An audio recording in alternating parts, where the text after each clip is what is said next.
Hey guys, Panzer J back here in Operation Octopussy. We're up to turn 7.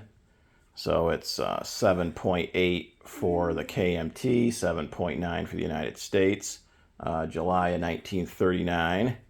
So KMT, absolutely nothing going on. They have $3 to spend. They're going to save all of it. And they have no non-combat moves, no combat moves.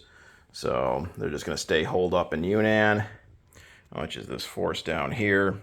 18 infantry, 4 militia, 1 artillery, 2 AAA. Okay, so on to the United States. So let's do tech rolls. Plus, we also do get a D12 income roll. I'm not sure if you do that at the beginning or the end of the turn.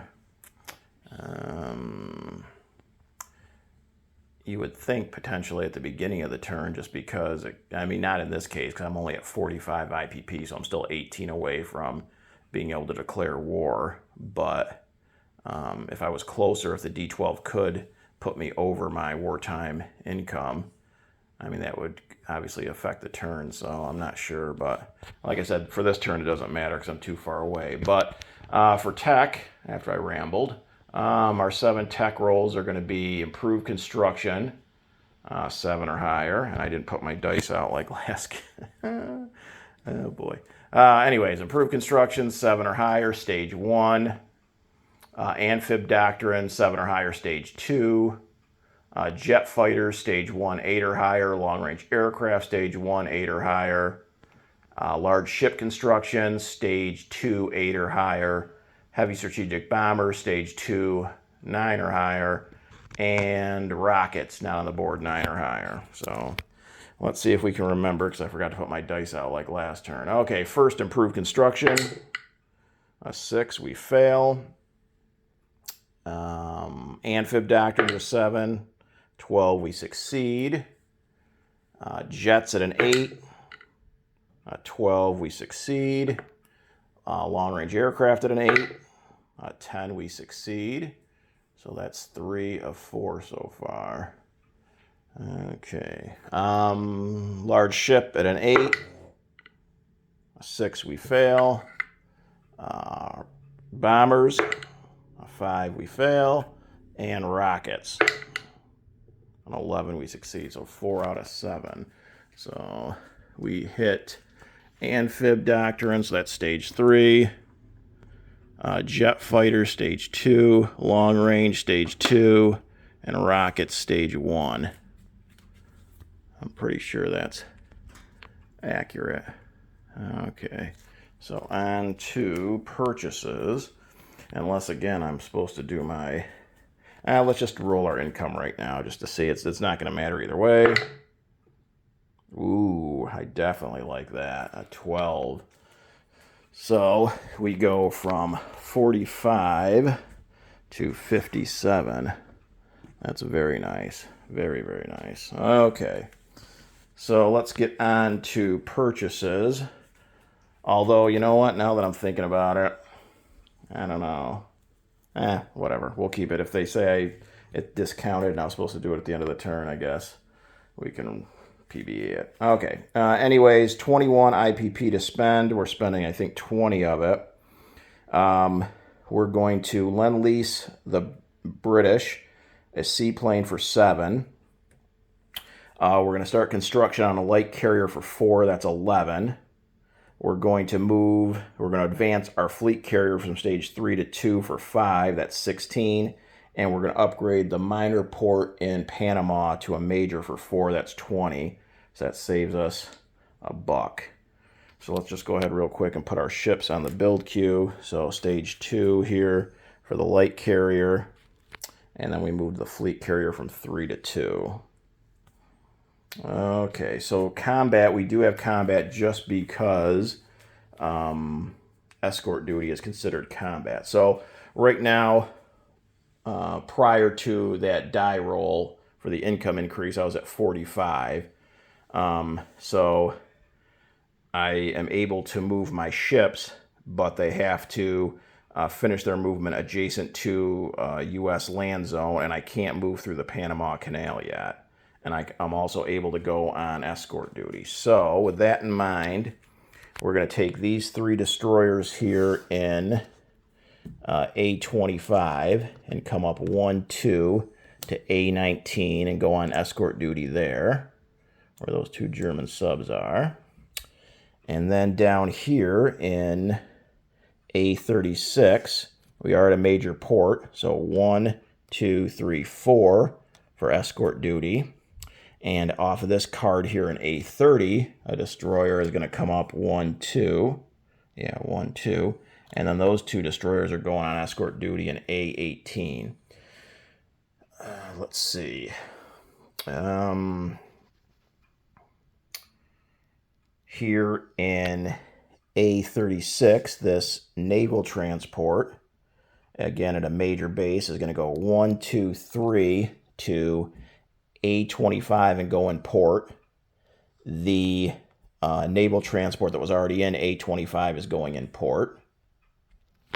We've got a naval transport here in A30. It's going to come up 1 to A25 and go in port.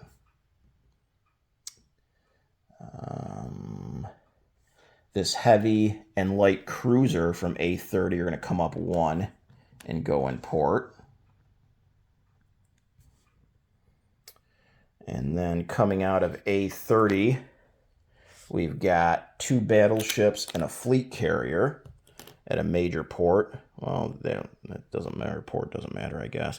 They're going to come out and go 1, 2 down to A40. This light cruiser in A36 is going to come over 1 to A40, join that small fleet. I guess these 2 coastal subs will come down 1 to A37. We got the seaplane in the southeastern United States is going to come out 1, 2, 3, I think, or maybe, yeah, 1, 2, 3, and land on Puerto Rico. We got this fighter in Washington, D.C. It's at an airbase, I believe. Not that it matters, but yeah, it's at an airbase. It's going to come out 1, 2, 3, 4, and land on that fleet carrier there in A40.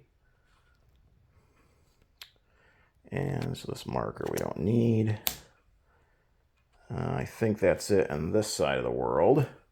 So over in the Pacific, we've got this destroyer and this naval transport here in P50, and they're going to go 1, 2, and go over here by Guam in P43.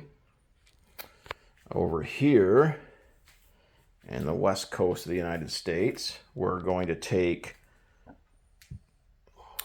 this medium bomber is going to come out 1, 2, 3, 4, land on Hawaii. This destroyer and this naval transport, the naval transport is going to pick up the 2 Marines in San Francisco, and they're going to go 1, 2 to Sea Zone P29, drop those 2 Marines off on Hawaii.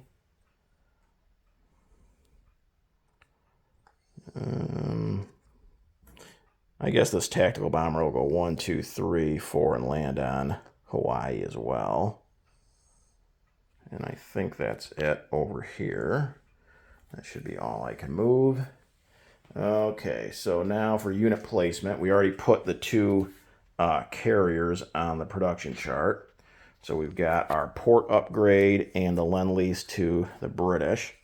So over here, I'm just going to put down a naval base marker, which will indicate the upgrade there in Panama. And then the seaplane, Boston Bruce, it can leave D.C. or New York, and Bruce wanted it in Ottawa. So it'll make its way up there to Ottawa. And that should be it for the United States. Okay, so collect income. First from the KMT, I saved all 3.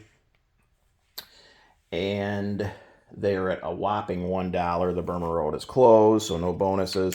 So they will end the turn with $4. And then the United States saved $1. And with their income roll, they're up to 57. So they will collect 58 for next turn. And that should be it. So turning things over now to Global War 36. Oh, let's do a quick unit recap, I guess. Okay, so over here in C-Zone A40 off of Panama, there's now a major port in Panama. We have a fleet carrier with a fighter, 2 battleships, and a light cruiser. There's 2 coastal subs in A37. There's a seaplane on Puerto Rico. DC has a militia and a tactical bomber. New York has 2 militia, 3 infantry, 1 marine, 1 light armor, and 1 artillery.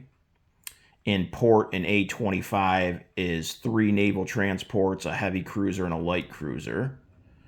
There's 2 destroyers on escort duty in A18, 3 destroyers on escort duty in A19.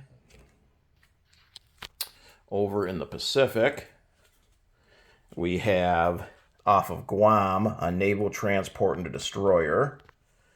On Hawaii, we have a medium bomber, a tactical bomber, a militia, a AAA, 2 infantry, 2 marines. In port, if I didn't mention that, we're going to move all these ships in port here in Hawaii. So in port in Hawaii, we've got 2 naval transports, 3 destroyers, 1 heavy cruiser, 2 battleships, and then 2 coastal subs in P25 and 2 infantry in San Francisco. So that should be everything for the United States. And again, for income, we saved $1. We're at 57, so we should have 58. Turning things over now to Global War 36 Enthusiast and Germany.